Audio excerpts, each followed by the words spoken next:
Assalamualaikum, halo semuanya. Selamat datang di video tutorial mata kuliah Fisika Dasar 2 bersama aku, Kia, mahasiswi program studi ilmu aktuaria angkatan 2022. Suatu kehormatan bagi aku untuk bisa membagikan ilmu yang aku punya di mata kuliah ini, Fisika Dasar 2, kepada teman-teman semua. Video tutorial ini dibuat untuk membantu teman-teman mempersiapkan diri menghadapi pekan ujian akhir semester. Jadi semoga bisa disimak dan dipelajari dengan baik ya. Ada kurang lebih beberapa soal yang bakal kita bahas sama-sama di sini dan kita langsung aja bahas ke soal pertama mengenai muatan dan medan listrik.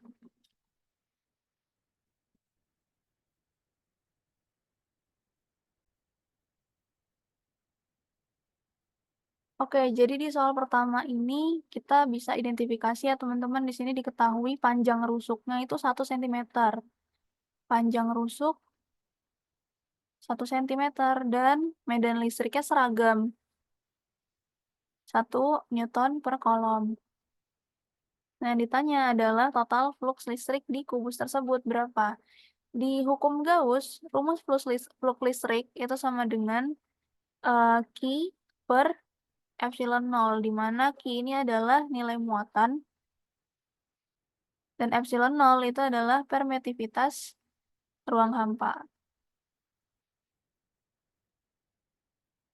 Permitivitas ruang hampa ini ada angka pastinya gitu. Oke.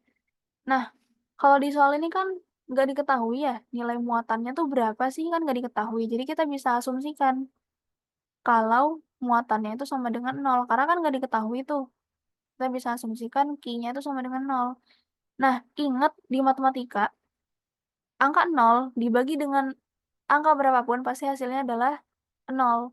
Meskipun nilai permitivitas ruang hampa ini diketahui ya, atau dia punya angka pastinya berapa, kalau misalkan kita masukkan ke rumus ini, ke rumus fluxnya, Q-nya kan nol nih tadi, per permitivitas ruang hampanya berapa? Ini kan hasilnya tetap nol, karena nilai muatannya tidak diketahui. Gitu. Jadi, untuk jawaban soal nomor 1 ini, nilai total flux listriknya adalah 0 Newton meter kuadrat per Coulomb. Berarti yang opsi yang ini. Gitu.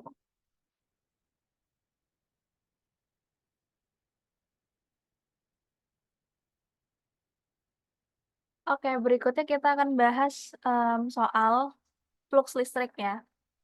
Jadi coba di sini ada suatu kubus nih. Diketahui persamaan E-nya adalah 3xi ditambah 4j. Nah, kalau misalkan teman-teman ketemu sama persamaan bentuknya kayak gini, berarti kita bakal ketemu sama yang namanya vektor. Di mana i itu adalah mewakili si sumbu x dan j itu mewakili sumbu y. Biasanya kayak gitu. Nah, coba kita di sini kita bedah dulu ya gambar kubus ini. Kan di sini ditanya itu flux listrik yang melewati sisi kiri kubus. Nah, berarti kita harus identifikasi nih sisi kiri mana, sisi kanan mana, gitu. Nah, kita bisa lihat di sini di sumbunya. Di sumbu ini sebenarnya sudah ketahuan bahwa ini kan kalau kita lihat nih secara eksplisit di gambar ini, kalau ke sebelah sini kan berarti kanan. Kenapa kanan?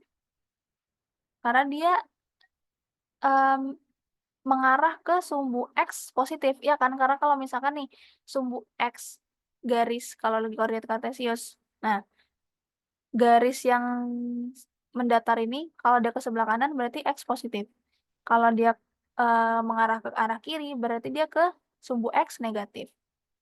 Yang Y ke bawah, Y negatif. Yang Y ke atas, Y positif, gitu ya. Menyesuaikan kayak di koordinat kartesius gitu. Nah, ini sisi kanan, ini sisi kiri. Nah, otomatis kalau misalkan dia di sisi kiri, ini karena dia ditanya di sisi kiri ya, erat kaitannya dengan em, dia mengarah ke sumbu negatif. Nilainya ada negatifnya. Nah, ini nanti bakal kita pakai di rumusnya yang akan kita pakai. Nah, kemudian kita coba hitung nih panjang rusuknya. Di sini diketahui nilai X-nya sama dengan 1 di sisi sebelah kiri. Jadi X1 ini adalah sisi sebelah kiri ya. Yang X3 ini sisi sebelah kanan. Nah, karena kubus ini tidak tidak berawal di angka 0, dia diawali dengan angka 1 karena posisi kubusnya ini maksudnya tidak pas di angka 0, dia posisi kubusnya diawali di angka 1, berarti untuk menghitung panjang rusuknya tinggal dikurangkan aja 3 dikurang 1, berapa hasilnya? Ini rusuknya yang ini nih, berarti hasilnya 3 kurang 1, 2. Jadi panjang rusuk kubusnya adalah 2 meter. Oke, coba kita tulis dulu ya, yang diketahui. Persamaan E-nya 3xi ditambah 4j. Kalau dalam bentuk vektor, 3x I topi ditambah 4j topi. Kemudian dA vektor. Nah, dA vektor ini dia erat kaitannya dengan luas permukaan. Nanti kita pakai nih di luas permukaan. Nah, untuk dA vektor di sisi sebelah kiri, dia akan mengarah ke sumbu negatif. Makanya dia nanti hasilnya adalah negatif dA dikali I topi. Gitu. Oke, coba kita masukin ke rumus flux nih. Kita pakai rumus fluxnya adalah integral E vektor dikali dA vektor. Nah, kalau misalkan ada vektor-vektoran gini, rumus fluxnya kayak gini ya, teman-teman. Oke, sama dengan kita coba masukin semuanya, nih yang diketahui tadi. 3xi topi ditambah 4j topi dikali dA vektornya berapa? Minus dA dikali I topi. Nah, ini coba kita kalikan ke dalam. Kita coba kalikan dulu yang 3xi topi dulu ya, dikali dengan minus dA I topi. Integral 3x dikali minus dA dikali I topi dikali I topi. Karena dia sejenis ya. Ditambah, sekarang 4j topi dikali dengan minus dA I topi. Ditambah 4 dikali minus dA dikali J topi dikali I topi. Jadi yang topi sama topi gitu. Oke. Nah, kita ingat-ingat lagi sama materi vektor dot products. Hasil perkalian dot products, nih, yang sejenis kayak gini hasilnya 1. Jadi I topi dikali I topi sama dengan 1. Nah, kemudian untuk J topi dikali I topi itu hasilnya 0. Nah, kenapa 0? Tadi kan aku bilang, itu mewakili sumbu X. J itu mewakili sumbu Y. Kalau kita gambar bentuknya kayak gini nih. Ini sumbu Y kan, ini sumbu X. Ini membentuk sudut berapa? 90 derajat. Sudut siku-siku ya, 90 derajat. Ingat, cos 90 itu hasilnya 0. Makanya di sini nilai dots products antara J topi dan I topi itu hasilnya 0. Gitu. Nah, coba kita hitung nih, berapa nih hasilnya? Integral 3x minus dA dikali minus dA, berarti minus 3 ya, minus 3x dA. I topi kali I topi sama dengan 1 dikali 1, sama aja sih hasilnya minus 3x dA, nggak usah ditulis lagi. Ditambah, nah 0 dikali minus 4 dA, 0 dikali angka berapapun hasilnya 0. Berarti di sini hasilnya integral minus 3x dA. Ingat lagi di materi kalkulus, minus 3-nya bisa kita keluarkan dari cacingnya, x dA. Nah, minus 3 integral x dA. Oke, tadi kita ketahui ya nilai x di sisi kiri adalah 1. Nih, berarti kita bisa substitusikan nilai x-nya sama dengan 1. Minus 3 integral x-nya 1 dikali dA. Di persamaan fluxnya, minus 3 integral dA. Nah, ini kita dapat nih persamaan flux. Ini baru persamaan ya teman-teman, belum nilai flux listriknya. Jadi yang perlu kita cari sekarang adalah nilai integral dA-nya.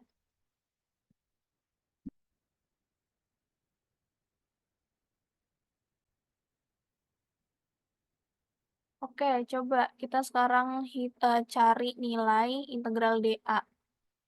Integral dA. Nah, integral dA itu apa sih? Luas permukaan. A besar. Ingat-ingat ya, A itu adalah luas permukaan. Nah, luas permukaan kubus itu adalah persegi. Karena kubus itu kan dia terbentuk dari persegi-persegi kan. Jadi kita cukup mencari luas permukaan persegi. Rumusnya adalah sisi dikali sisi. Tadi rusuknya kita dapat berapa? 2. 2 meter kan? 2 kali 2. Hasilnya 4. Nah, berarti integral dA itu nilainya adalah 4. Nah, sekarang kita masukkan ke persamaan flux tadi. Minus 3 integral dA. ya, persamaan flux tadi ini. Minus 3 dikali 4. Berapa hasilnya? Minus 12 Newton, sorry, Newton meter kuadrat per C. Itu. Jadi total flux listrik yang melewati sisi kiri kubus adalah minus 12 Newton meter kuadrat per C. Itu. Oke, kita lanjut ke soal berikutnya. Nah, sekarang kita akan bahas soal ketiga, yaitu hukum Gauss ya. Jadi coba nih kita identifikasi dulu yang diketahui ini apa aja sih. Nih. Oops, sorry.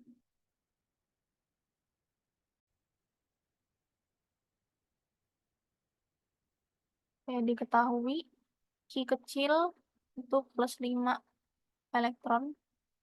Q besar muatan ya, sama-sama muatan, tapi kalau Q itu muatan yang satuan, sedangkan Q besar itu muatan yang total gitu. Minus 16 E. R1 6 cm, R2 12 cm. E-nya itu 1,6 kali 10 pangkat minus 19 C. Oke, ini coba kita konversi dulu. 6 cm dikonversi ke meter. 0,06 meter. 12 cm berarti 0,12 meter. Oke, coba nih nilai Q-nya kita substitusi ya nilai E-nya ke dalam. Yang Q 5 dikali E-nya berapa? 1,6 dikali 10 pangkat minus 19. Ini hasilnya 8 dikali 10 pangkat minus 19 C.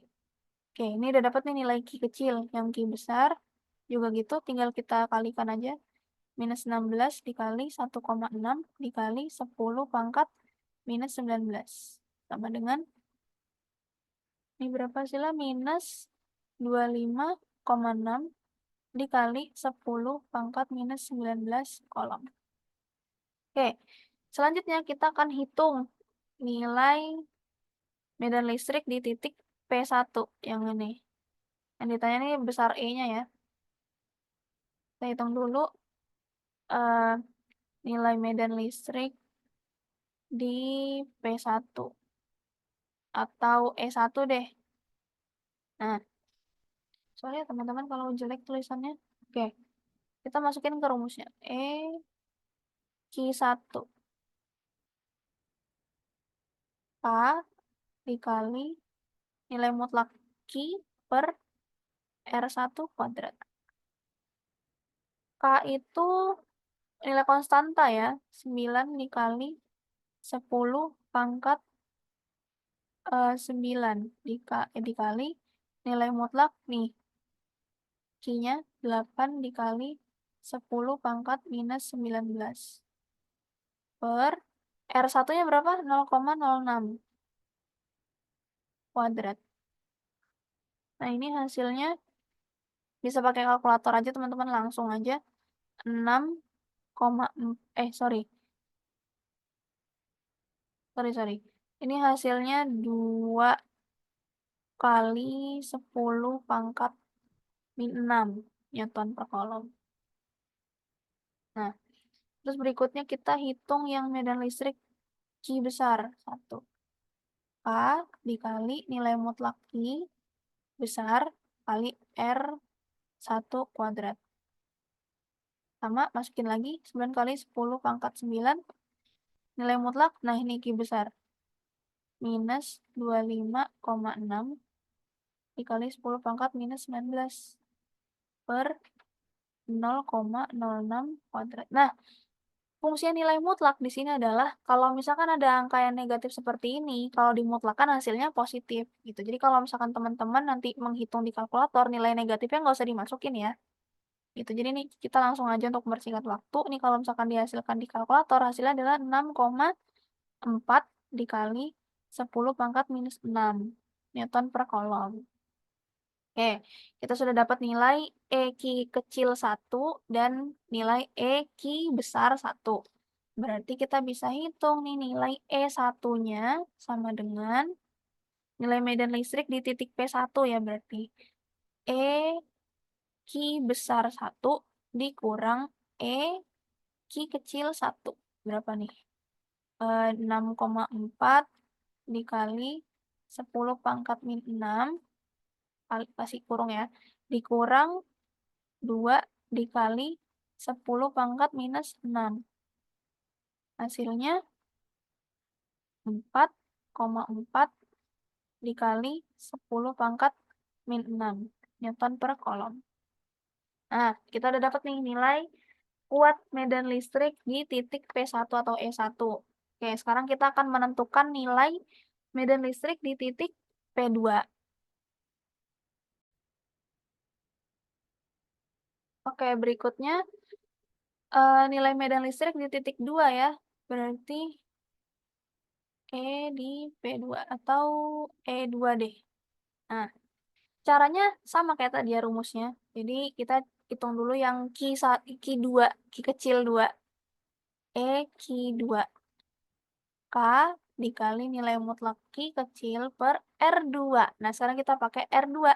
Jadi kalau misalkan tadi yang di E1 itu kita pakai R1. Nah, kalau yang di E2 kita pakai R2. 9 kali 10 pangkat 9 dikali mutlak 8 kali 10 pangkat minus 19 per R2-nya berapa? 0,12 kuadrat. Nah, ini hasilnya dikalkulatorin aja teman-teman ya. 5 kali 10 pangkat minus 7 Newton per kolom. Oke, sekarang kita cari nilai Q besarnya. Q 2. K dikali mutlak Q besar per R2 kuadrat. 9 dikali 10 pangkat 9 mutlak minus 25,6 dikali 10 pangkat minus 19. Sorry, nggak cukup. Per 0,12 kuadrat. Oke, pakai kalkulator hasilnya 1,6 dikali 10 pangkat minus 6 Newton per kolom. Nah, kemudian sama kayak tadi, kita sekarang cari E2-nya. E Q besar 2 dikurang E Q kecil 2. Berapa? 1,6 ya. 1,6 dikali 10 pangkat minus 6. Dikurang 5 dikali 10 pangkat minus 7.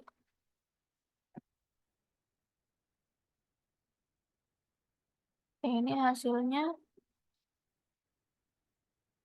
1,1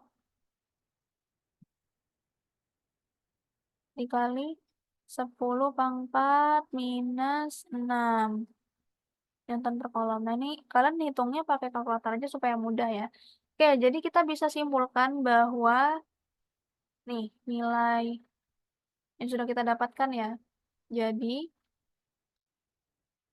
E1 atau nilai medan listrik di titik P1 itu sama dengan 4,4 dikali 10 pangkat min 6 Newton per kolom. Dan nilai medan listrik di titik P2 atau E2-nya sama dengan 1,1 dikali 10 pangkat minus 6 Newton per kolom. Gitu. Oke, kita lanjut ke soal berikutnya. Oke, berikutnya kita bahas soal mengenai potensial listrik. Kayak di sini kita identifikasi dulu ya yang diketahui apa aja sih. Nah, di sini diketahui jari-jari dalam atau R1 yaitu sama dengan 10 cm. Terus jari-jari luarnya 20 cm. Rapat muatan panjang berarti lambda 50 mikrokolom per meter. Nah, di sini diketahui ruang di antara kedua silinder konduktor itu vakum, berarti dia kan ruang hampa tuh, ya kan? Berarti di sini kita butuh permitivitas ruang hampa. 8,854 dikali 10 pangkat minus 12. C kuadrat per nm kuadrat. Nah, yang ditanya adalah beda potensial kedua silinder konduktor tersebut. Oke, rumus basisnya atau base rumusnya itu E sama dengan lambda per 2pi epsilon 0 dikali R. Nah, ini yang nanti bakal kita pakai nih. Oke, kita coba cari dulu ya. Beda potensial antara silinder dalam, sorry, antara silinder dalam sama silinder luar.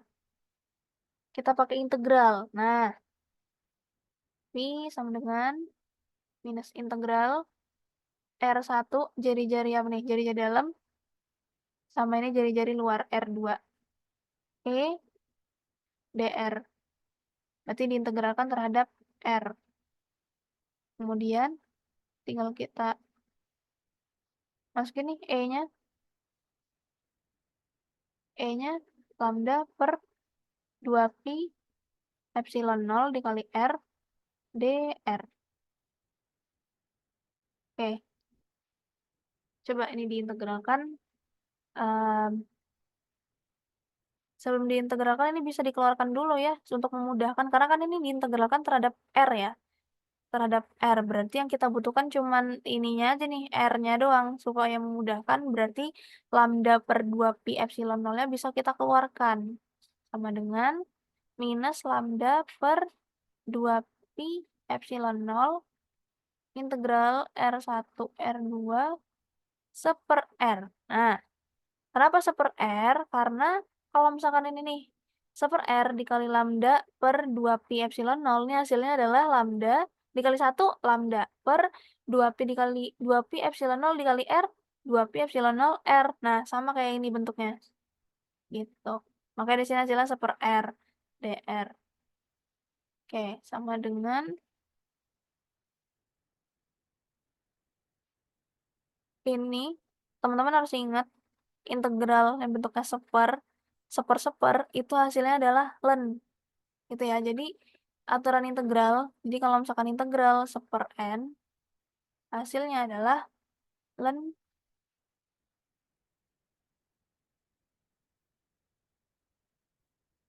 misalkan seper n n1 n2 gitu ya. Len n2 per n1. Nah, ingat bentuknya kayak gini. Jadi ini hasilnya adalah minus lambda per 2pi epsilon 0 dikali len berapa? Len R2 per R1. Nah, karena nilai R2-nya itu lebih besar dari R1, jadi tanda minus ini bisa dihilangin aja. Karena kan potensial itu dia turun dari dalam keluar untuk muatannya positif. Gitu. Jadi nilai negatif ini nggak kita pakai. Jadi untuk nilai V-nya, persamaan V-nya ya, kita dapatkan mu per 2pi epsilon 0 len R2 per R1. Nah, kita dapat ini persamaannya sudah. Kemudian berikutnya kita bisa langsung masukin semua nilai yang diketahui ke persamaan V tersebut. Nah,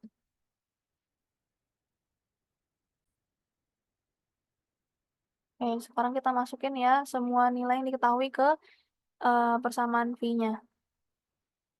Lambda-nya tadi kita dapatkan 50 mikrokolom per M. Nah, ini kan masih dalam bentuk belum apa ya, belum baku gitu satuannya ya. Berarti ini kita konversi dulu mikrokolom ke kolom. 50 dikali mikrokolom ke kolom 10 pangkat min 6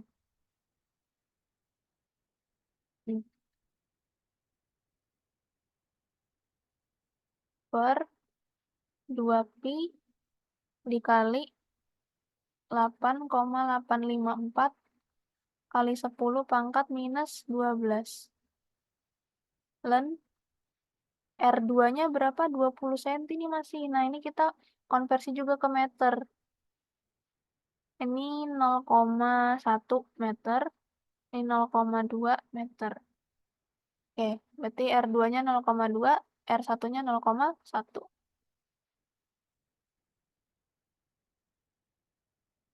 Oke, coba 50 kali 10 pangkat min 6 per 2pi dikali 8 kali 854 kali 10 pangkat min 12. 0,2 dibagi 0,1 hasilnya 2. Nah, ini teman-teman bisa pakai kalkulator aja langsung nih dimasukin semuanya. Hasilnya, ini ln 2 tuh hasilnya 0,693. Nah, coba 50 kali 10 pangkat min 6. Aku sederhanakan aja ya. 2pi dikali 8,854 kali 10 pangkat min 12 dikali 0,693.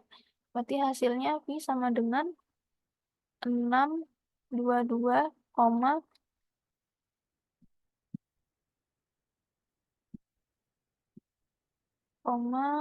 berapa nih?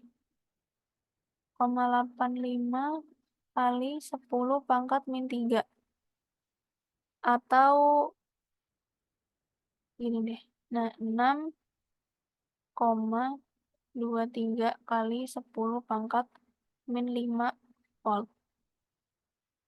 Nah, ini hasilnya. Beda potensialnya kita dapatkan 6,23 kali 10 pangkat min 5 volt. Coba kita lihat di opsi jawabannya. Ternyata nggak ada yang sama, tapi ada yang mendekati nih. 6,27. Berarti ambil aja yang ini. Yang mendekati.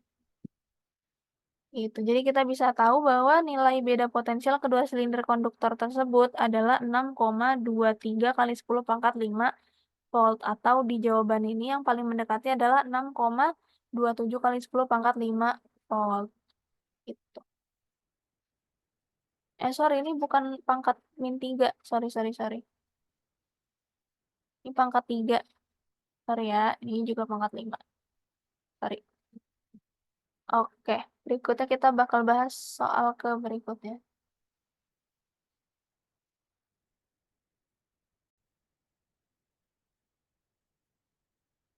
Oke, selanjutnya kita akan bahas soal kapasitansi dan kapasitor.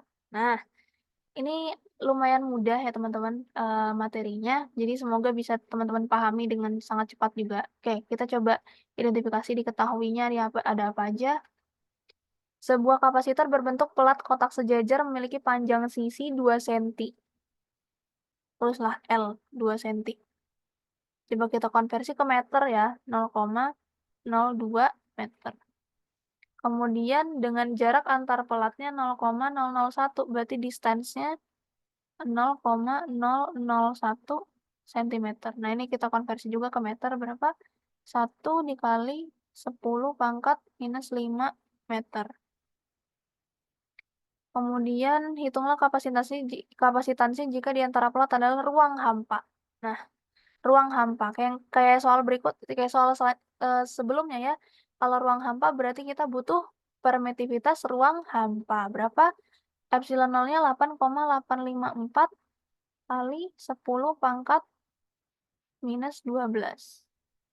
F per M. Atau 8,85 aja nggak apa-apa ya, dipersingkat gitu.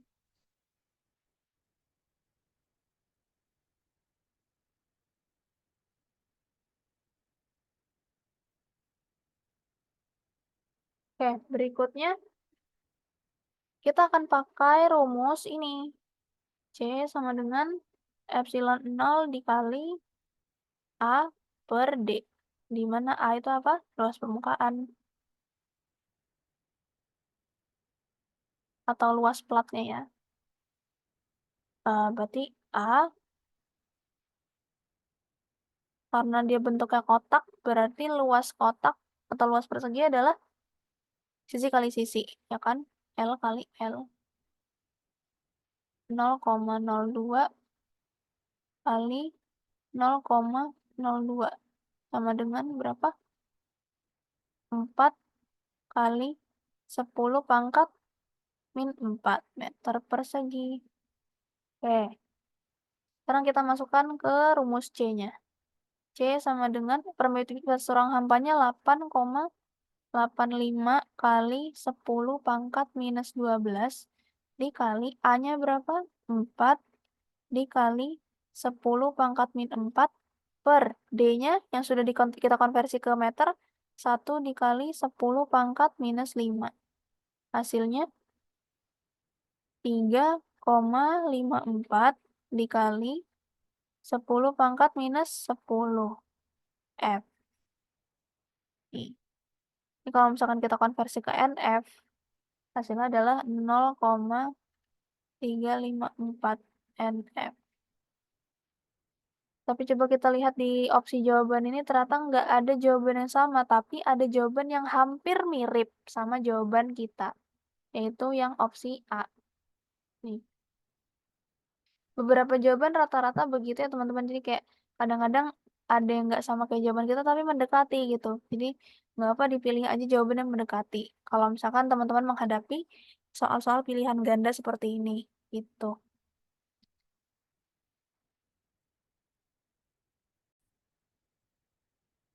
Oke, berikutnya masih mengenai kapasitor ya. Nah ini mudah sekali ya teman-teman. Kita identifikasi dulu apa yang ada di soal ini. Kapasitor. Nah, kalau misalkan teman-teman di sini melihat bentuk gambar seperti ini, terus simbolnya tuh garis lurus begini, dua begini kayak sama dengan gini, nah ini berarti kapasitor. Nah, rumus kapasitor itu tuh yang seri dan paralel, itu tuh hampir mirip kayak teman-teman menghitung rangkaian seri dan paralel kayak di praktikum modul 1. Tapi bedanya adalah kalau misalkan dia paralel dan seri, itu kayak kebalik aja teman-teman. Jadi kalau rangkaian seri itu kan menghitung resistornya atau eh, hambatan totalnya kan tinggal dijumlahkan. Nah, sedangkan kalau di kapasitor, dia seri itu menggunakan rumus yang paralel, seper C gitu. Jadi coba ya kita kita implementasikan langsung di soal ini. Jadi di sini diketahui C1-nya berapa? 12 mikrofarad. Terus C2-nya 5,3 mikrofarad dan C3-nya 4,5 mikrofarad. Yang diketahui adalah tentukan kapasitor ekivalen dari kombinasi kapasitor tersebut. Maksudnya adalah C total, teman-teman. Yang ditanya ini adalah C total. Nah, oke. Kita identifikasi dulu ya, yang paralel yang mana, yang seri yang mana, gitu. Nah, dari gambar ini,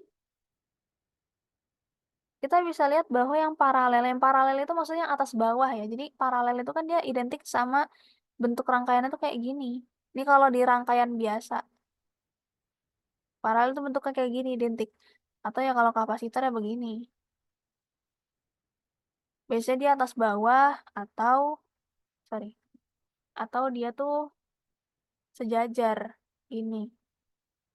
Sejajar tuh maksudnya ya tetap atas bawah juga cuman kayak gini nih bentuknya. Sorry, sorry.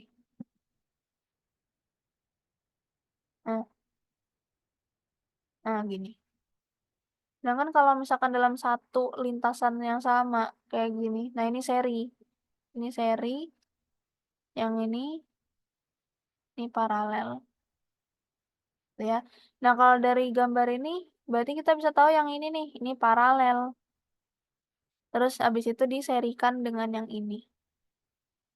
Gitu. Karena ini kalau misalkan kita bedah, bentuknya tuh kan kayak gini. Em, ini aku gambarkan dengan yang bisa dipahami ya.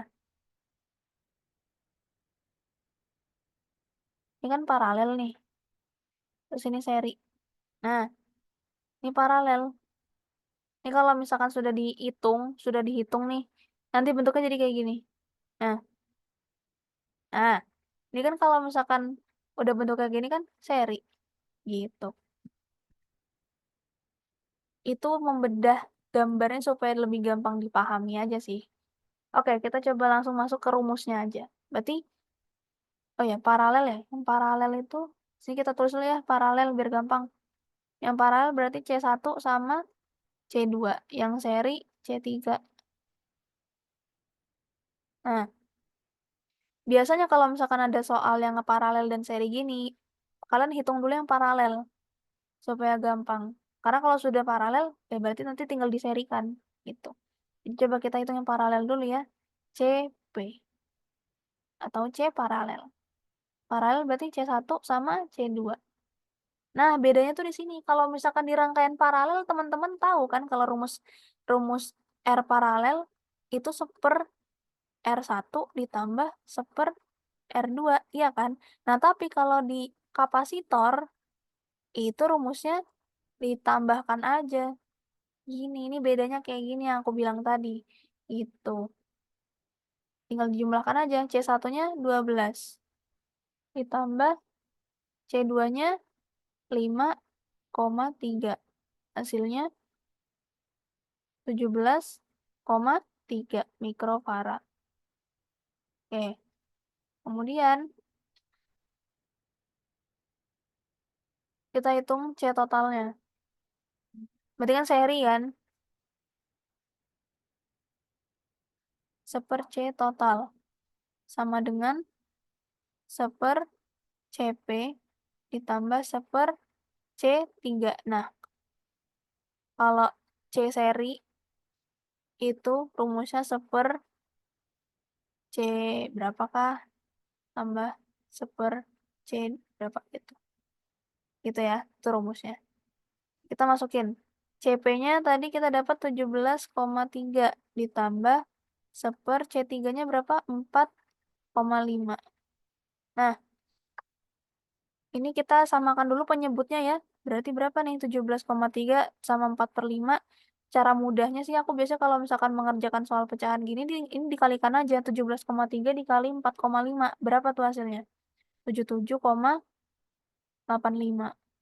Nah, terus itu 77,85 ini dibagi 17,3. Berapa hasilnya? 4,5 ditambah 77,85 dibagi 4,5 hasilnya 17,3 gitu. Sama dengan tinggal dijumlahkan aja nih hasilnya berapa? 21,8 per 77,85. Nah, ini bukan hasil akhirnya. Jadi, yang kita hitung ini adalah seper C total. Yang ditanya adalah C total. Jadi, teman-teman harus ingat, seper C total itu tidak sama dengan C total. Jadi, untuk menghasilkan C total ini, tinggal dibalik aja seper C total ini.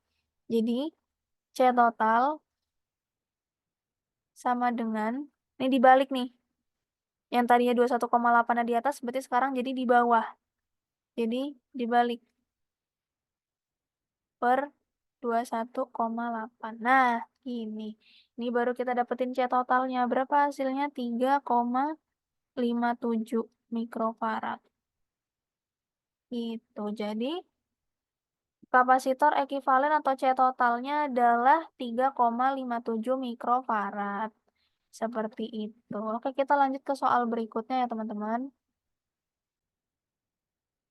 Ini masih sama ya soalnya kayak sebelumnya. Jadi untuk memudahkan atau untuk menambah pemahaman kalian mengenai kapasitansi kapasitor itu, ini coba kita identifikasi ya.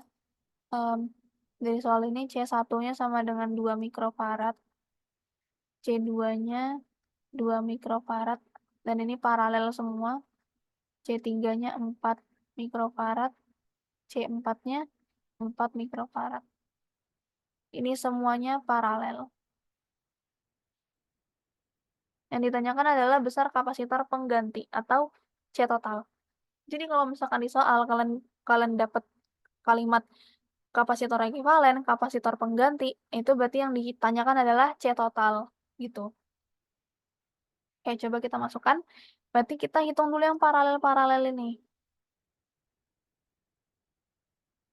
Yang CP1.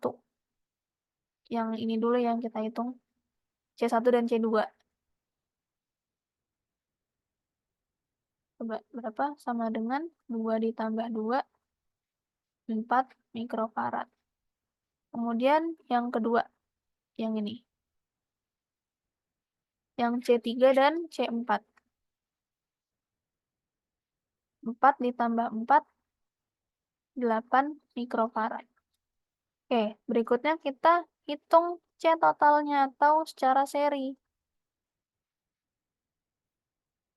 berarti 1/C total.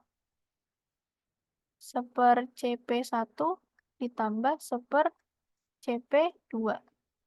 1/4 ditambah 1/8. Kita samakan penyebutnya kira-kira nih bisa samanya berapa ya? 8. Kenapa 8? Karena 8 dibagi 4 bisa kan? 8 dibagi 8, 1. Jadi, ini tuh sebetulnya untuk menyamakan penyebut kita harus mencari KPK-nya, gitu. Atau kalau misalkan teman-teman males nyari, tinggal dikalikan aja. Tapi kan karena ini bisa, karena 8 ini bisa dibagi 4, bisa dibagi 8, ya udah kita pakai 8 aja. Kenapa nggak 4? Karena 4 nggak bisa dibagi 8, ya kan? 4 dibagi 8 hasilnya lebih pokoknya dia lebih kecil kan, 4 ini lebih kecil dari 8, makanya kita pakainya 8 aja. Karena 8 bisa dibagi 4, bisa dibagi juga dengan 8, gitu. Oke, 8 dibagi 4 berapa? 2. Tambah 8 bagi 8, 1. Hasilnya 3/8. Ingat ini baru C total, berarti C totalnya, aku tulis di atas ini ya, berarti C totalnya dibalik 8/3 mikrofarad. Gitu. Mau didesimalkan juga boleh, atau mau tetap pecahan juga boleh. Tapi karena di sini bentuknya nih kalau kita lihat pecahan nih, ya berarti kita lihat berapa? Yang jawabannya 8/3 mikrofarad yang C. Gitu.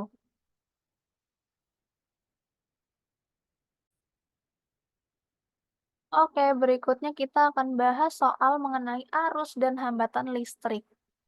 Nah, di sini diketahui arus tetapnya itu sebesar 2,5 ampere.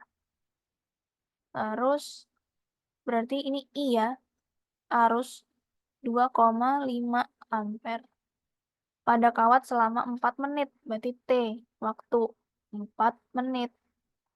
Nih kita coba konversi ke sekon ya, karena kan bentuk satuan resminya kan sekon. Berarti 1 menit berarti berapa detik? 60. 4 dikali 60.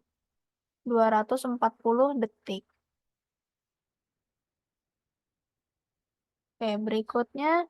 Tentukan besar muatan yang melalui suatu titik pada rangkaian dan jumlah elektron dari muatan tersebut berturut-turut. Berarti kita butuh E, karena disuruh nyari jumlah elektron. E itu nilai tetapnya adalah 1,6 dikali 10 pangkat minus 19 kolom. Nah, sekarang kita coba cari dulu ya besar muatannya. Q, muatan. Q itu muatan. Rumusnya adalah Q sama dengan I dikali T, atau watt arus dikali waktu. Arusnya berapa? 2,5 dikali T-nya 240. Hasilnya adalah 600 kolom. Oke, muatan kita sudah dapat nih 600 kolom. Sekarang kita akan cari jumlah elektron dari muatan tersebut. N, jumlah elektron. Rumusnya adalah Q dibagi E. I-nya tadi kita dapetin 600 per E-nya nih 1/6 dikali 10 pangkat minus 19. Hasilnya 3,75 dikali 10 pangkat minus 10 pangkat 21, sorry. 10 pangkat 21. Atau sekitar 3 kok, kita bulatkan aja 3,8 kali 10 pangkat 21 elektron. Berarti jawaban yang tepat adalah yang D. Berarti muatannya 600 kolom dan jumlah elektronnya adalah 3,8 kali 10 pangkat 21 elektron. Seperti itu. Oke, kita next ke soal berikutnya. Oke, ini masih di soal arus dan hambatan listrik ya. Jadi di soal ini diketahui, eh ini kita bahas suhu nih sekarang, temperatur. Oke, di sini diketahui R0-nya R0-nya itu anu ya, hambatan pertama, hambatan awal 164,2 ohm, R1-nya atau hambatan akhirnya menjadi 187,4 ohm. Nih. Nah, hambatan awalnya itu 164,2 ketika suhu termometernya itu di 20 derajat Celcius. Yang ditanyakan adalah suhu kedua. Berarti ini T0, sorry. T0 tuh suhu awal ya, berarti T itu suhu akhir. Alfanya, oh iya, platina. Eh, alfa platina itu 0,00392. Yang dipakai kan platina nih. Oke, kita pakai rumus ini teman-teman. R per R0 sama dengan 1 ditambah alfa dikali T dikurang T0. Ini rumus yang akan kita pakai. Oke, kita masukin. R-nya, bukan R1, ini apa sih? R1. Nah, R-nya berarti ini T1. Udah deh, nggak apa. Nah, gini. R1-nya 187,4 dibagi R0-nya 164,2 sama dengan 1 ditambah alfanya 0,00392 dikali T1 yang kita cari dikurang T0-nya 20. Nah, oke, kita coba kerjakan ya ini. Tulis di sini. Sama dengan 187,4 per 1642 sama dengan ini kita kalikan ke dalam ya teman-teman. 1 ditambah 0,00392 T1 dikurang 0,00392 kali 20 berapa? 0,0784. Oke, berikutnya ini bisa kita hitung berapa 187,4 dibagi 164,2 hasilnya 1,1413 sama dengan 1 dikurang 0,0784 hasilnya 0,9216 ditambah 0,00392 T1. Ini bisa kita pindah ruas ya ke sini, ke sebelah sini, berarti jadi negatif 1,1413 dikurang 0,9216 sama dengan 0,00392 T1. Oke, hasilnya ini 0,2197 sama dengan 0,00392 T1. Nah, oke, kita bisa cari T1-nya sama dengan T1 sama dengan 0,2197 dibagi dibagi 0,00392 sama dengan 56,04 derajat Celcius. Oke, kita bisa tahu ya dari sini nilai temperatur atau suhu atau temperatur ketika hambatannya 187,4 ohm adalah 56,04 derajat Celcius. Atau dari sini di opsi ini adalah yang C. Itu.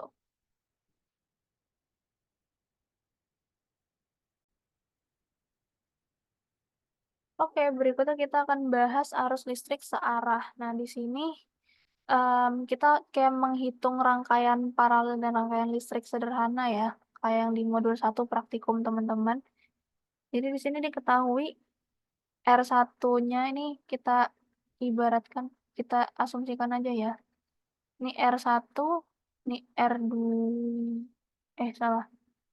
R1, R2-nya yang ini, R3, R4, R5.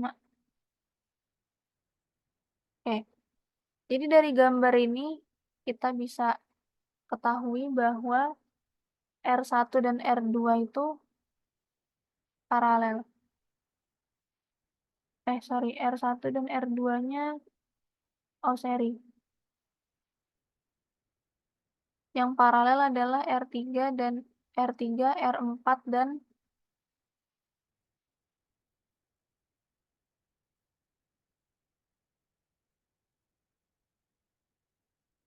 R3 dan R4 ini seri. Oh ya, R1 dan R2 ini seri, R3 dan R4 ini seri, tapi R3 dan R3, R4 sama R5 itu adalah paralel. R3, R4 seri, tapi R3, 4 sama R5 itu paralel. Oke, coba kita hitung. Yang seri-seri dulu. R1, 2. 2 ditambah 2, 4 ohm. Terus R3, 4. Ini yang seri-seri dulu ya. R3, R4, R3-nya 6, R4-nya 6. 12 ohm. Oke, sekarang kita cari yang paralel. Seper RP. Seper 34 ditambah seper R5. Seper berapa yang R34? 12. Tambah yang R5-nya 5. Ini, R1, R2-nya juga paralel sama R5 ternyata. Oke, kita ulang ya guys.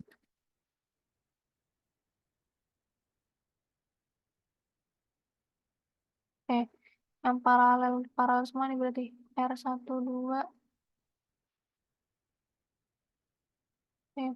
ditambah R3, 4 ditambah R5.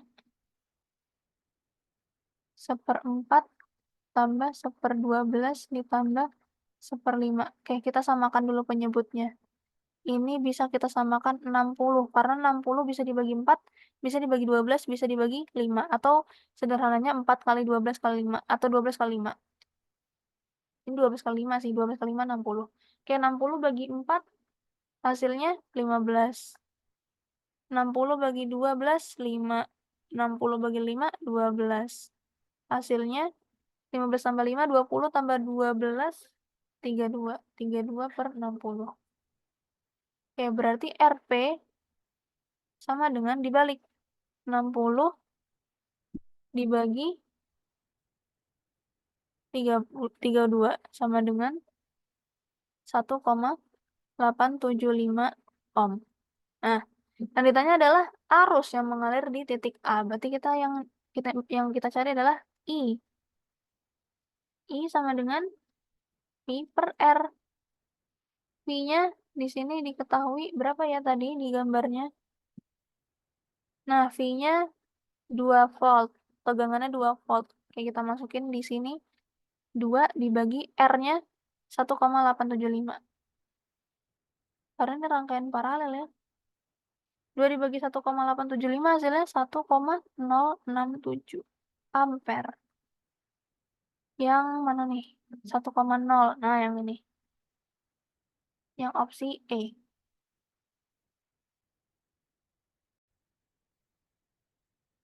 Oke, berikutnya ini soal mengenai loop. Loop rangkaian. Oke, kita coba kerjakan dulu ya. Ini loop 1, ini loop 2. Oke, kita identifikasi dulu di loop 1. Di loop 1, ini voltnya 12 volt. Tegangannya ya, dikurang. Dia bentuknya gini nih. Ini juga bentuknya kayak gini.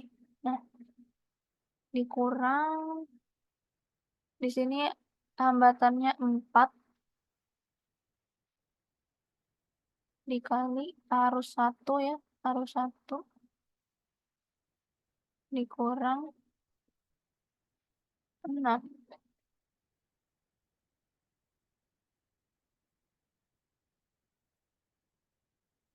Ya, 6I3 sama dengan 0. Kemudian di loop 2, 12 volt juga tegangannya, plus 3. Jadi dibentuknya tuh gimana ya? Dibentuknya tuh sebentar, ini bentuk loopnya gimana ya?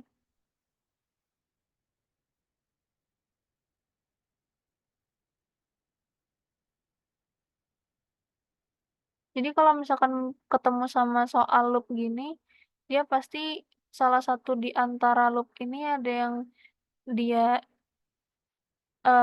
operasi hitungnya negatif gini, sama ada yang positif gini. Jadi misalkan aja deh yang ini negatif, yang ini positif, gitu. Ini tips dari aku kalau ngerjakan soal yang bentuk loop gini kayak gitu, gitu. Jadi diasumsikan aja loop 1 ini negatif, yang loop 2 ini positif. Hambatannya yang di loop 2 ada 3, I berapa?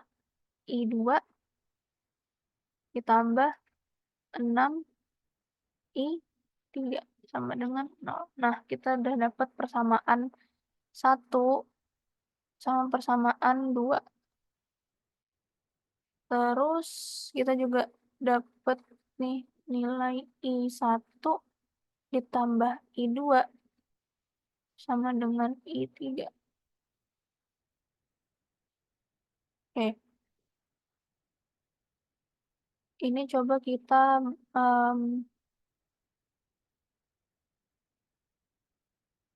gimana ya? Di 12-nya ini kita pindah ruas ke sini. Jadinya gini.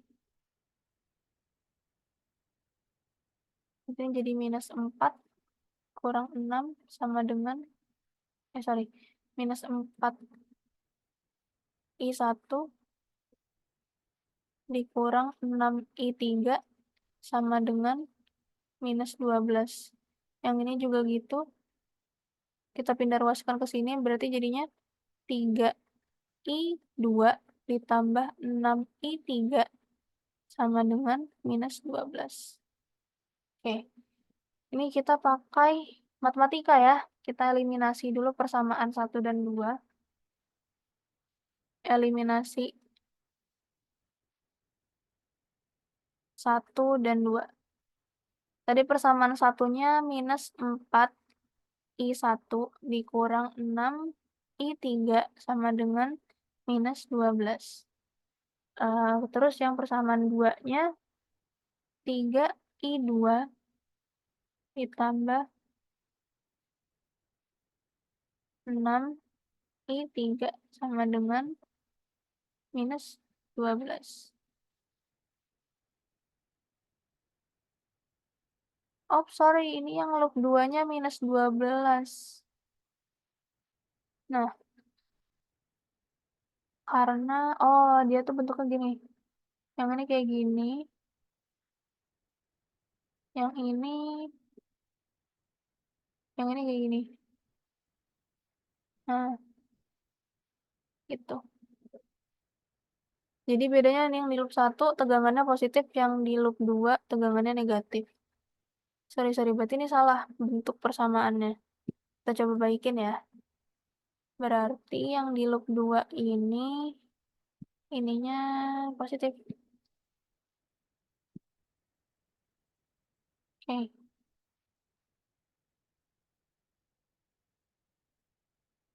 Ini kalau misalkan dikalikan minus 1 boleh kan? Coba ya. Supaya dia menghasilkan positif semua. Dikali minus 1 dikali 1. Hasilnya 4I1 ditambah 6I3 ditambah 12. Yang ini 3I2 ditambah 6I3 3 sama dengan 12. Oke, kita coba eliminasi. Dikurang. Nah, ini bisa di apa ya, dihabiskan ya, 6i3 dikurang 6i3 kan 0, berarti sisa 4i1 dikurang 3i2 sama dengan 12 kurang 12, 0. Berarti 4i1 sama dengan 3i2. Oke. Kemudian yang di persamaan 3, persamaan 3 nih. Kita tahu bahwa i1 ditambah i2 sama dengan i3. Berarti i2-nya sama dengan, sorry ya kalau tidak jelas nih, nggak jelas tulisannya. I2 sama dengan berarti berapa nih? I1-nya bisa kita pindah ruas ke sini, berarti I3 dikurang I1. Oke, coba kita masukin ya ke sini. Informasi I2 sama dengan I3 dikurang I1, berarti kita bisa ganti I2-nya dengan I3 dikurang I1. 3 dikali I2-nya I3 dikurang I1. Oke, berarti 4i1 sama dengan 3 dikalikan ke dalam, 3 kali i3 berarti 3 i3 dikurang 3 dikali 1 i1 3 dikali i1 berarti 3 i1. Tuh. Oke, karena ini kan ada variabel i1 juga nih. Nah, berarti kita bisa pindah ruaskan ke sini. Berarti 4i1 ditambah 3i1 sama dengan 3i3. Hasilnya nih 4i1 sama dengan 3i3. Sorry, 7. 4 tambah 7 ya? Sorry, sorry, sorry. 4 tambah 3, 7. 7i1 sama dengan 3i3. Oke, kita balikin lagi, sama dengan kan dengan 0. 7i1 dikurang 3i3 sama dengan 0. Oke, berikutnya.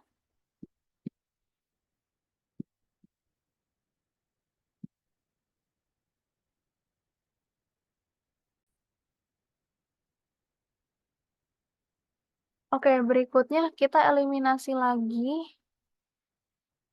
Eliminasi lagi. Tadi ya, persamaan 1 sama persamaan yang tadi barusan kita dapetin. Mana tadi? Oh, sorry.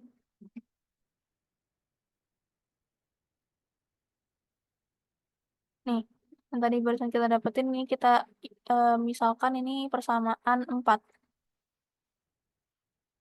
Oke. Jadi sekarang kita akan eliminasi persamaan 1 dan persamaan 4.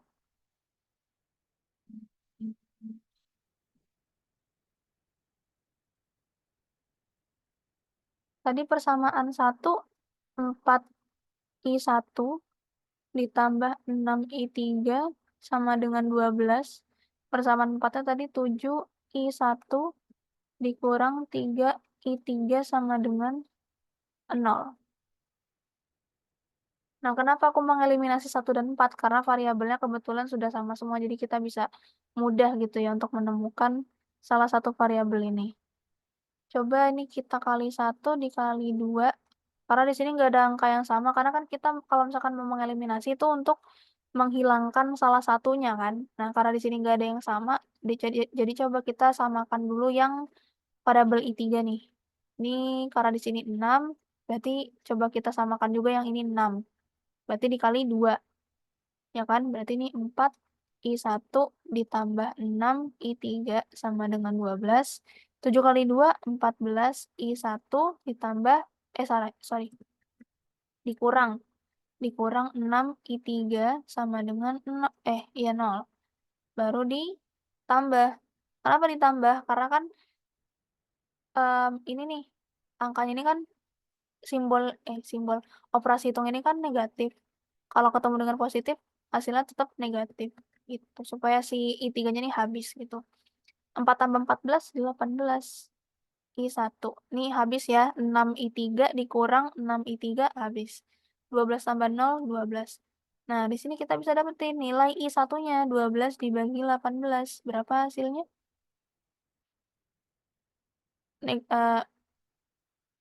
Bisa sih desimal, tapi nggak usah dihasilkan ya, supaya lebih exact aja hasilnya, lebih pasti aja itu.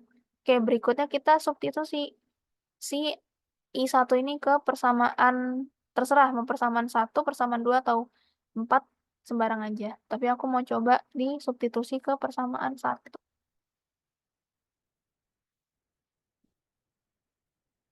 Substitusi ke persamaan 1. 4 I1 ditambah 6 I3 sama dengan 12.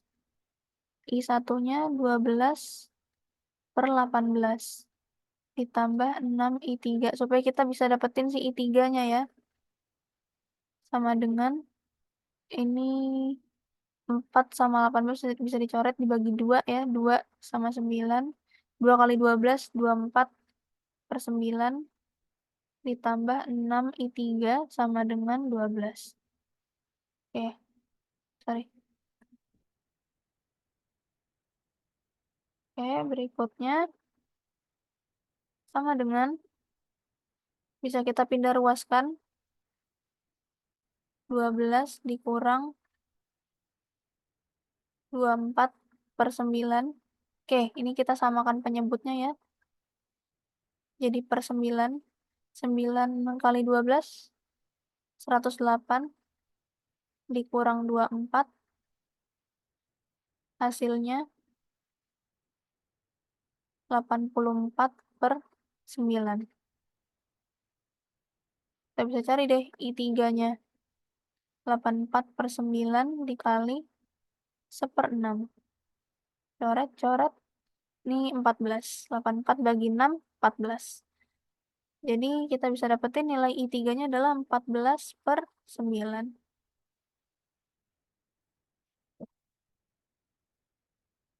Oke, kita sudah dapetin nilai arusnya. Sekarang kita cari Pi-nya. Pi AB-nya. Berarti I3 dikali 6.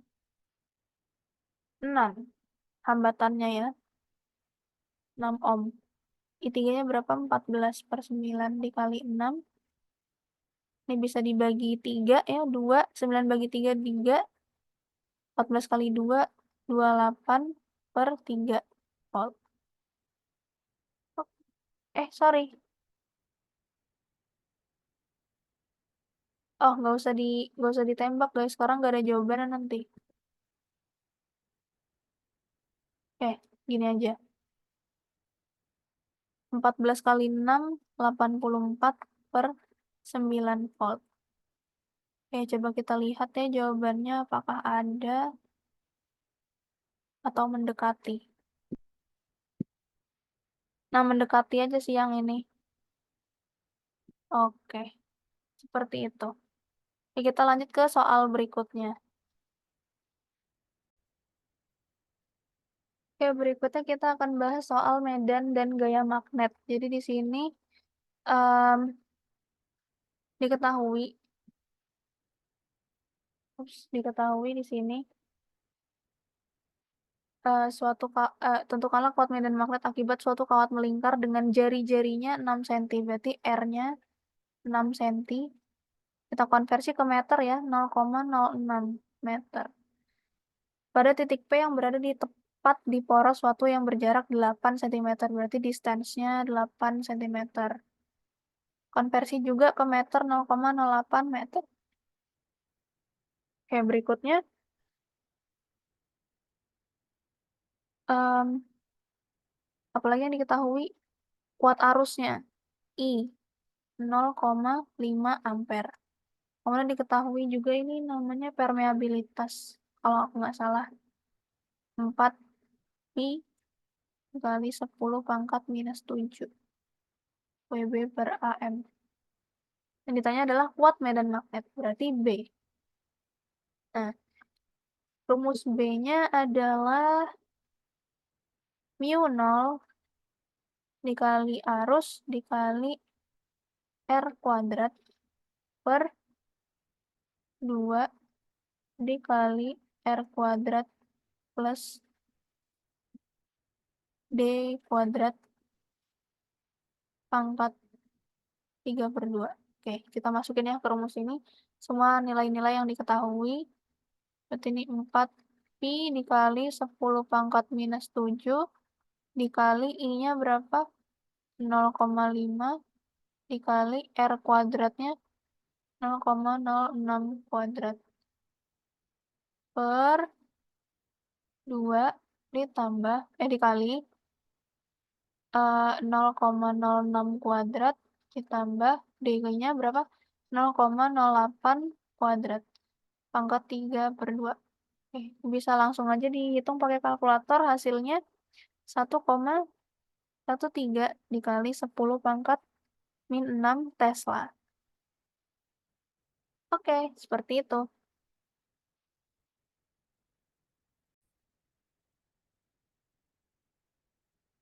Oke, berikutnya kita bahas soal induksi dan induktansi. Jadi di sini diketahui jika arus listrik pada induktor dinaikkan 2 kali, maka energi yang tersimpan pada induktor akan berubah menjadi berapa kali. Oke, jadi diketahui energi yang tersimpan dalam sebuah induktor itu rumusnya adalah U sama dengan setengah L I kuadrat, di mana L itu induktor dan I itu adalah arus. Nih, ini energi yang tersimpan dalam sebuah induktor itu rumusnya ini. Nah, kalau energinya itu dinaikkan 2 kali,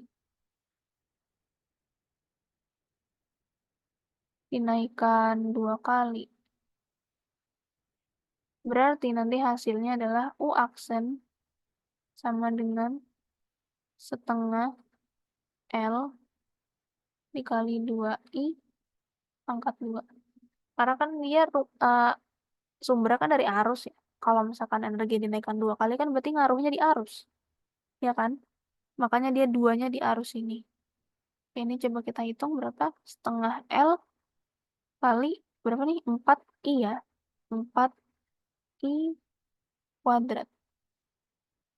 Sama dengan 4 kali setengah L I kuadrat. Atau, nah, setengah Li kuadrat tadi apa? U. Ya kan? Ini adalah U. Berarti 4U. Nah, maka kalau misalkan tadi arus listrik pada induktor dinaikkan 2 kali, ya kan berarti arus listrik dinaikkan 2 kali. Kalau misalkan arus listrik dinaikkan 2 kali, maka energi yang tersimpannya akan naik menjadi 4 kali. 4 kali lipat. Berarti jawabannya yang A. Itu.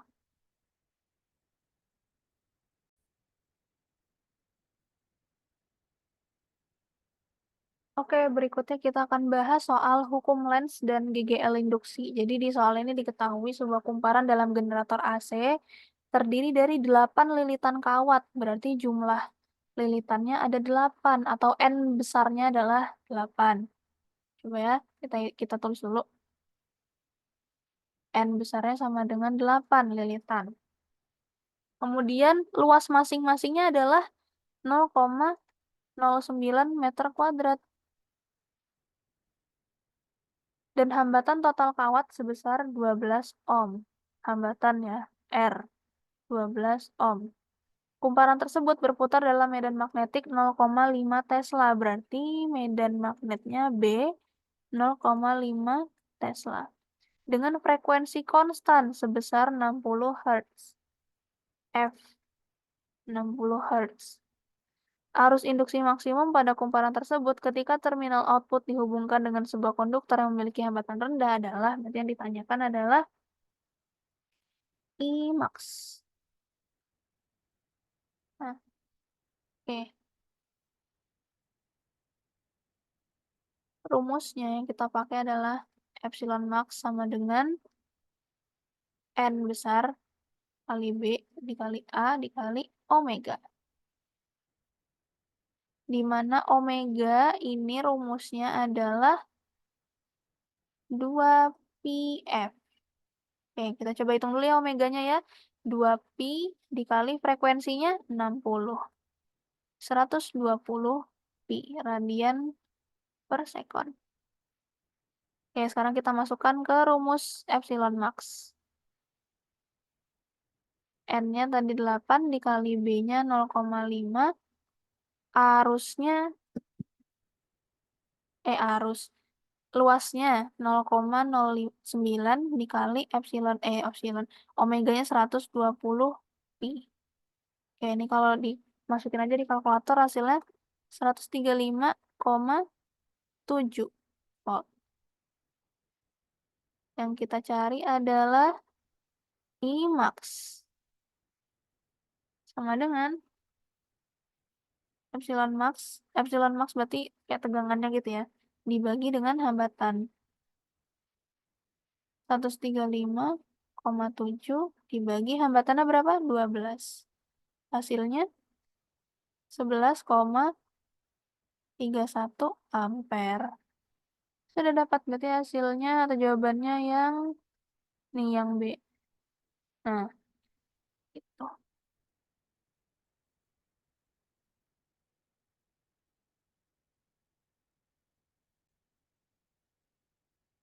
Oke, ini masih soal mengenai hukum Lenz dan gigel induksi. Di soal ini diketahui loop kawat atau koil berdiameter 2 cm diameternya ya berarti. Nih, berarti diameter D sama dengan 2 cm.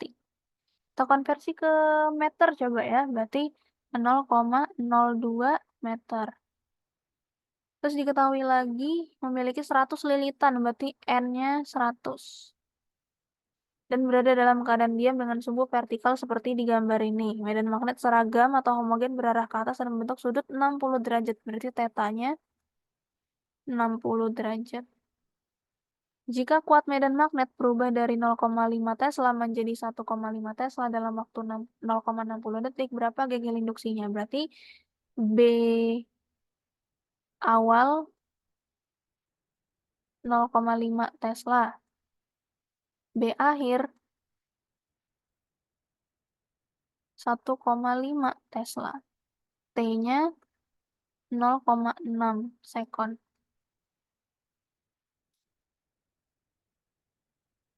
Yang kita butuhkan ini cos theta ya, berarti sama dengan cos theta-nya 0,5. Oh iya, tadi kan ini diameter, berarti jari-jarinya D per 2, 0,02 dibagi 2, 0,01. Oke, yang ditanya adalah gigel induksi. Kita coba hitung dulu A, luasnya ya, pi R kuadrat. Ini kan lingkaran ya ini bentuknya kan. Penampangnya, permukaannya, luas permukaannya kan bentuknya lingkaran. Luas lingkaran pi R kuadrat. Kita masukin R-nya 0,01 kuadrat. Hasilnya 0,000314. Oke, kita sudah dapat luas permukaannya. Sekarang kita cari delta B atau perubahan medan magnetnya. Rumusnya adalah B awal dikurang B akhir. B akhir dikurang B awal. 1,5 dikurang 0,5. Sama dengan 1 Tesla. Oke, berikutnya kita bisa cari si gegel induksinya. Sini aja. Rumusnya adalah N besar, atau jumlah lilitan ya, dikali mutlak A cos theta dikali delta B per delta T. Sama dengan N-nya 100, mutlak A-nya 0,000314 dikali cos theta-nya berapa? 0,5 dikali delta B-nya 1 per delta T-nya 0,6. Oke, ini hasilnya kalau dihitung di kalkulator 0,026 volt. Atau kalau kita konversi ke milivolt adalah 26 milivolt. Jawabannya yang C.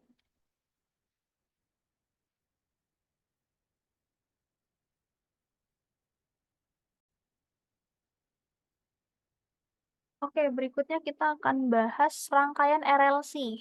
Nah, di sini diketahui ada resistor, induktor, sama kapasitor. Ini resistor, ini kapasitor, yang ini induktor. Gitu ya. Ditulisnya diketahuinya. Diketahui resistornya 2 ohm, kapasitornya 1,5 mikrofarad, induktornya 2 milihenry. Terus arusnya 1 ampere dan frekuensinya 50 Hz. Disuruh cari reaktansi kapasitif, reaktansi induktif, impedansi, dan uh, epsilon max-nya. Gitu. Oke, kita coba langsung aja masukin di sini. Yang kita butuhkan adalah, karena di sini diketahui frekuensi, berarti coba kita cari dulu omega 2πf. 2π frekuensinya 50 Hz. 100 pi radian per sekon. Oke, kita coba cari reaktansi kapasitifnya. Rumusnya adalah 1 omega C. Ini memang rumus reaktansi kapasitif adalah 1 omega C ya. Tadi kan omega sudah kita dapetin 100 pi.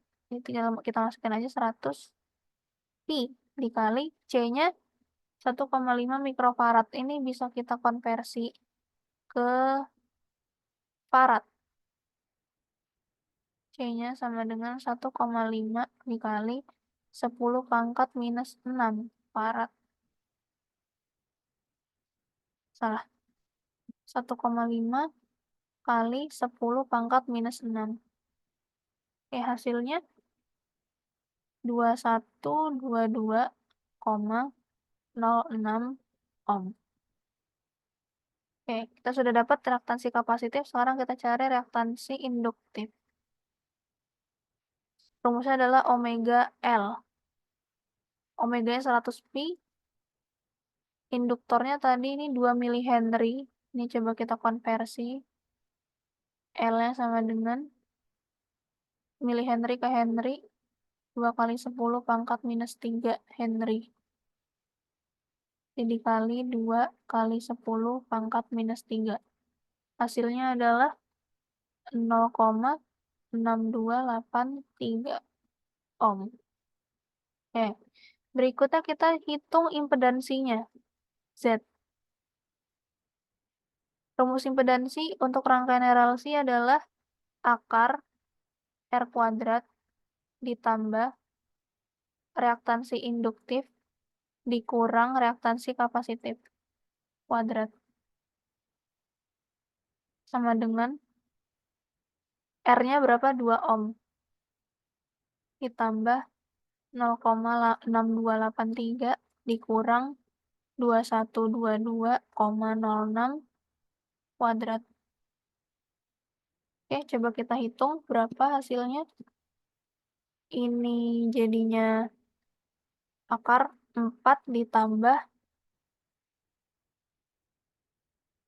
ini hasilnya berapa ya? 45000472,458. Hasilnya adalah 2121,43 volt. Oke, kita sudah dapat reaktansi kapasitif, reaktansi induktif, impedansi. Sekarang terakhir kita hitung epsilon max. Epsilon sama dengan I max dikali dengan impedansinya. I max-nya tadi 1 ampere. Dikali impedansinya tadi 2121,43. Hasilnya 2121,43 volt. Oke, gitu.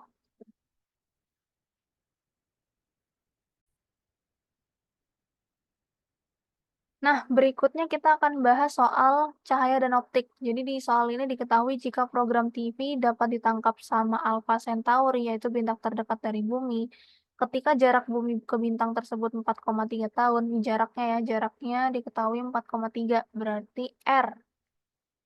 Kita bisa tuliskan R-nya sama dengan 4,3 tahun. Kemudian jika stasiun TV di bumi punya daya output 1000 kilowatt, berarti daya ya 1000 kilowatt. Yang ditanya adalah intensitas sinyal yang diterima di Alpha Centauri. Oke, kita butuh nilai C. 3 kali 10 pangkat 8 meter per sekon. Ini adalah kecepatan cahaya. Nah, kita pertama hitung dulu ya, jarak bumi ke Alpha Centauri itu berapa sih? Jarak, karena kan di sini baru diketahui jaraknya dalam bentuk tahun kan, satunya tahun. Jarak bumi ke Alpha Centauri atau ke bintangnya. Jadi kita bisa kalikan aja 4,3 tahun itu dikali kecepatan cahaya dikali 365 hari. Sama dengan 4,3, kita masukin nilai C-nya 3 kali 10 pangkat 8 dikali 365. Ini hasilnya 4,7085 kali 10 pangkat 11 meter.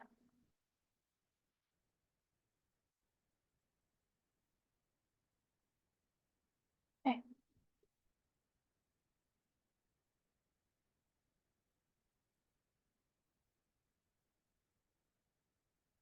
sorry. Ini bukan hari. Dikali 365 aja. Sorry ya teman-teman. Nggak ada satuan yang teratas. Oke, hasilnya ini 4,7085 kali 10 pangkat 11 meter. Oke, kita sudah tahu jarak bumi ke bintangnya segitu. Sekarang kita cari intensitas sinyal yang diterima di bintang. I sama dengan daya dibagi 4 PR kuadrat. Dayanya tadi 1000 kilowatt.